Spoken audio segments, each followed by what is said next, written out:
What I'd like to do is I'd like to talk to you a little bit about fear and the cost of fear and the age of fear from which we are now emerging. I would like you to feel comfortable with my doing that by letting you know that I know something about fear and anxiety. I'm a Jewish guy from New Jersey. I could worry before I could walk. Yeah, please applaud that. Thank you. But I also grew up in a time where there was something to fear. We were brought out in the hall when I was a little kid and taught how to put our coats over our heads to protect us from global thermonuclear war. Now, even my 7-year-old brain knew that that wasn't going to work. But I also knew that global thermonuclear war was something to be concerned with. And yet, despite the fact that we lived for 50 years with the threat of such a war, the response of our government and of our society was to do wonderful things. We created the space program in response to that. We built our highway system in response to that. We created the internet in response to that. So sometimes fear can produce a constructive response, but sometimes it can produce an unconstructive response. On September 11th, 2001, 19 guys took over 4 airplanes and flew them into a couple of buildings. They exacted a horrible toll. It is not for us to minimize what that toll was. But the response that we had was clearly disproportionate. Disproportionate to the point of verging on the unhinged. We rearranged the national security apparatus of the United States and of many governments to address a threat that at the time that those attacks took place was quite limited. In fact, according to our intelligence services, on September 11th, 2001, there were 100 members of core al-Qaeda. There were just a few thousand terrorists. They posed an existential threat to no one. But we rearranged our entire national security apparatus in the most sweeping way than since the end of the Second World War. We launched 2 wars. We spent trillions of dollars. We suspended our values. We violated international law. We embraced torture. We embraced the idea that if these 19 guys could do this, anybody could do it. And therefore, for the first time in history, we were seeing everybody as a threat. And what was the result of that? Surveillance programs that listened in on the emails and phone calls of entire countries, hundreds of millions of people, setting aside whether those countries were our allies, setting aside what our interests were.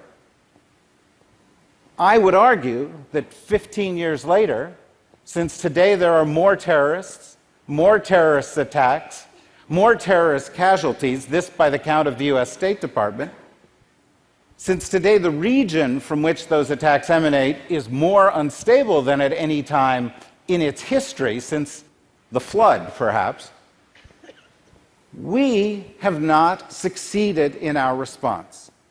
Now, you have to ask, where did we go wrong? What did we do? What was the mistake that was made? And you might say, well, look, Washington is a dysfunctional place. There's political food fights. We've turned our discourse into a cage match. And that's true. But there are bigger problems, believe it or not, than that dysfunction, even though I would argue that dysfunction that makes it impossible to get anything done in the richest and most powerful country in the world is far more dangerous than anything that a group like ISIS could do, because it stops us in our tracks and it keeps us from progress. But there were other problems. And the other problems came from the fact that in Washington and in many capitals right now, we're in a creativity crisis. In Washington, in think tanks where people are supposed to be thinking of new ideas, you don't get bold new ideas, because if you offer up a bold new idea, Not only are you attacked on Twitter, but you will not get confirmed in a government job because we are reactive to the heightened venom of the political debate. You get governments that have an us versus them mentality, tiny groups of people making decisions. When you sit in a room with a small group of people making decisions, what do you get? You get groupthink. Everybody has the same worldview, and any view from outside of the group is seen as a threat. That's a danger.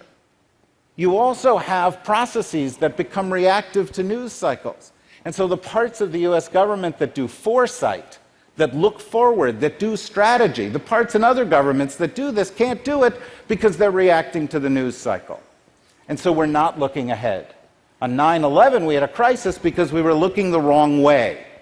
Today, we have a crisis because of 9/11, we are still looking in the wrong direction. And we know because we see transformational trends on the horizon that are far more important than what we saw on 9/11. Far more important than the threat posed by these terrorists, far more important even than the instability that we've got in some areas of the world that are racked by instability today. In fact, the things that we are seeing in those parts of the world may be symptoms. They may be a reaction to bigger trends. And if we are treating the symptom and ignoring the bigger trend, then we've got far bigger problems to deal with. And so what are those trends? Well, to a group like you, the trends are apparent. We are living at a moment in which the very fabric of human society is being rewoven.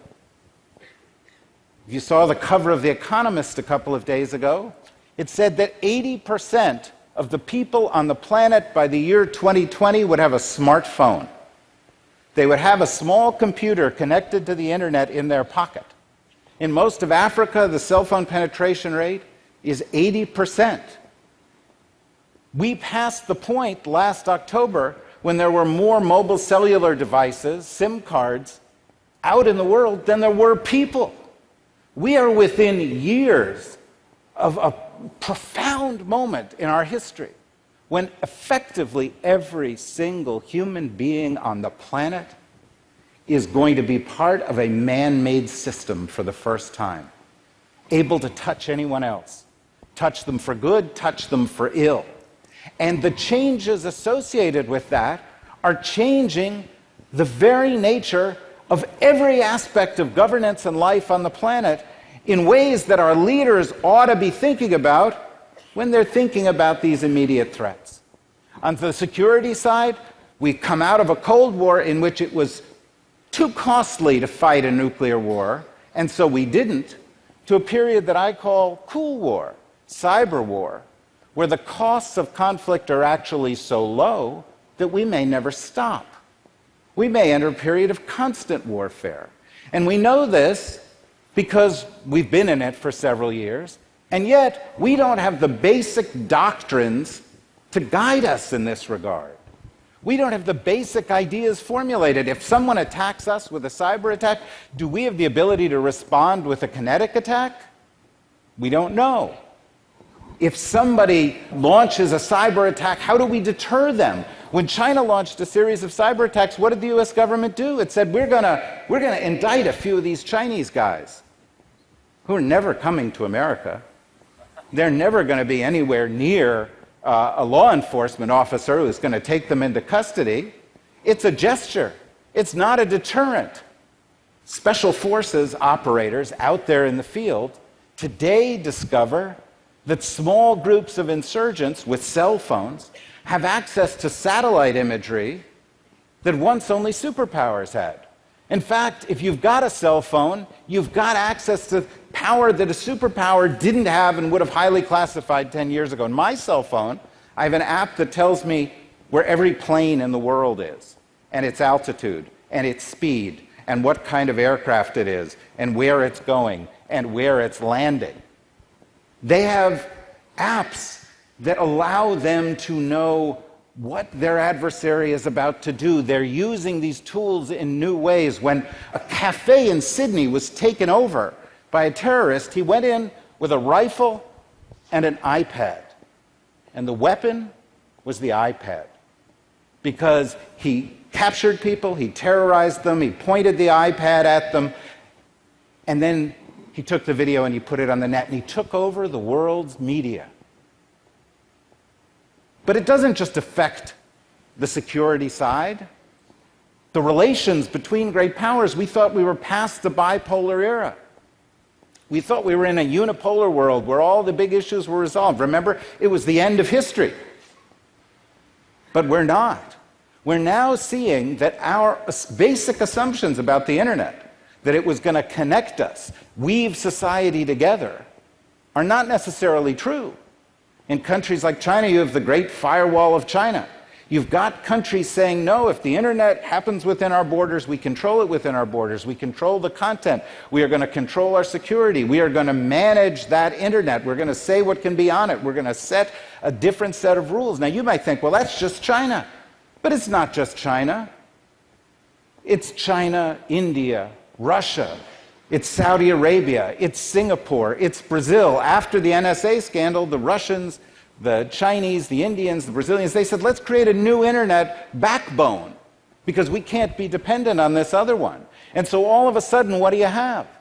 You have a new bipolar world in which cyber internationalism, our belief, is challenged by cyber nationalism, another belief.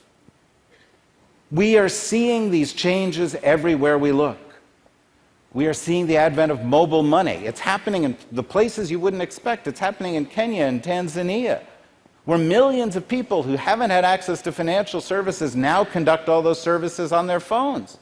There are 2.5 million people who don't have financial service access that are going to get it soon.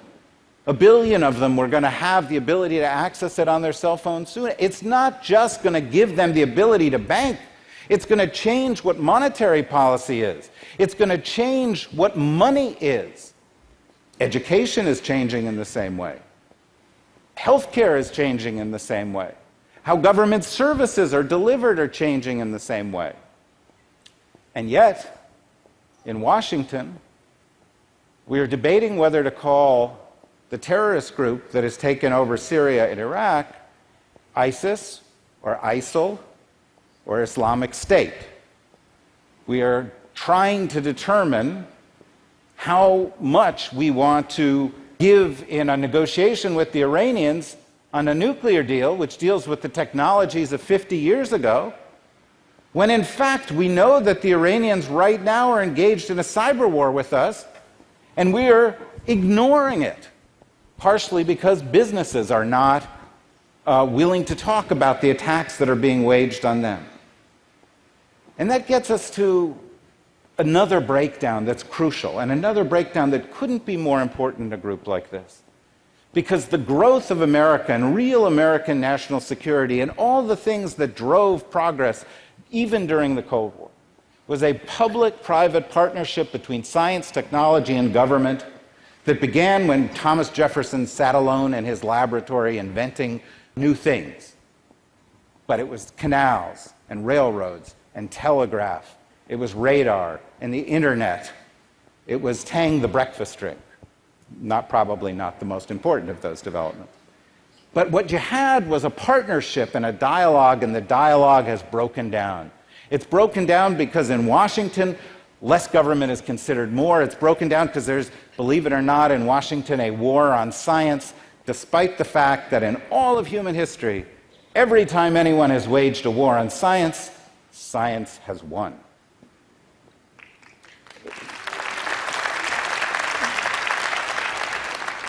But we have a government that doesn't want to listen, that doesn't have people at the highest levels of government that understand this. In the nuclear age, when there were people in senior national security jobs, they were expected to speak throw weight.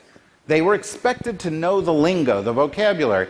If you went to the highest level of the US government now and said, talk to me about cyber, talk to me about neuroscience, talk to me about the things that are going to change the world of tomorrow, you get a blank stare. I know, because when I wrote this book, I talked to 150 people, many from the science and tech side, who felt like they were being shunted off to the kids' table. Meanwhile, on the tech side, we have Lots of wonderful people creating wonderful things, but they started in garages and they didn't need the government and they don't want the government, and many of them have a political view that's somewhere between libertarian and anarchic. Leave me alone. But the world's coming apart. All of a sudden, there's going to be massive regulatory changes and massive issues associated with conflict and massive issues associated with security and privacy. And we haven't even gotten to the next set of issues, which are philosophical issues. If you can't vote, if you can't have a job, if you can't bank, if you can't get health care, if you can't be educated without internet access, is internet access a fundamental right that should be written into constitutions? If internet access is a fundamental right, is electricity access for the 1.2 billion who don't have access to electricity a fundamental right? These are fundamental issues. Where are the philosophers? Where's the dialogue? And that brings me to the reason that I'm here. I live in Washington. Pity me. The dialogue isn't happening there. These big issues that will change the world, change national security, change economics, create hope, create threats, can only be resolved when you bring together groups of people who understand science and technology back together with governments. Both sides need each other.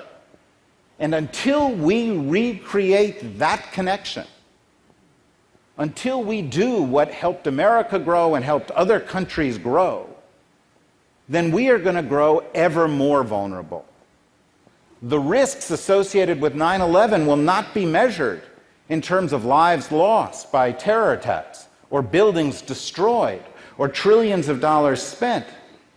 They'll be measured in terms of the cost of our distraction from critical issues and our inability to get together, scientists, technologists, government leaders, at a moment of transformation akin to the beginning of the Renaissance, akin to the beginning of the major transformational eras that have happened on Earth, and start coming up with, if not the right answers, then at least the right questions. We are not there yet, but discussions like this and groups like you are the places where those questions can be formulated and posed. And that's why I believe that groups like TED, discussions like this around the planet, are the place where the future of foreign policy, of economic policy, of social policy, of philosophy will ultimately take place. And that's why it's been a pleasure speaking to you. Thank you very, very much.